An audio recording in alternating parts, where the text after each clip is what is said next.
नाज़रीन, सिंध जे तारीख़ी शहर उमरकोट जे मारवी स्टेडियम में मुनक़िद थियण वारे आल सिंध चौथी शहीद Benazir Bhutto super gold cricket tournament जूं तयारियूं ज़ोरो शोर सां जारी आहिनि। इन्ही सिलसिले में नामियारे स्पोर्ट्समैन रहीमदाणी अकेडमी जे सदर कामरेड रसूल बख्श रहीमदाणी जे सदारत में एक अहम इजलास मुनक़िद कियो वियो।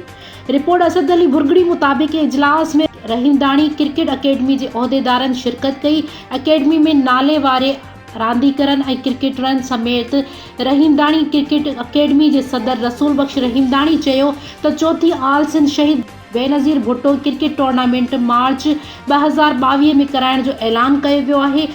हिन ॿुधायो त secretary sports youth affairs Sindh हुकूमत पारां मुनक़िद कयल स्पोर्ट्स यूथ अफेयर्स जो इंतज़ाम कयो वियो आहे। रहीमदाणी क्रिकेट अकेडमी ऐं ॿियनि रांदियुनि जे फेस्टिवल लाइ 9 सालियानी टूर्नामेंट शामिल आहे।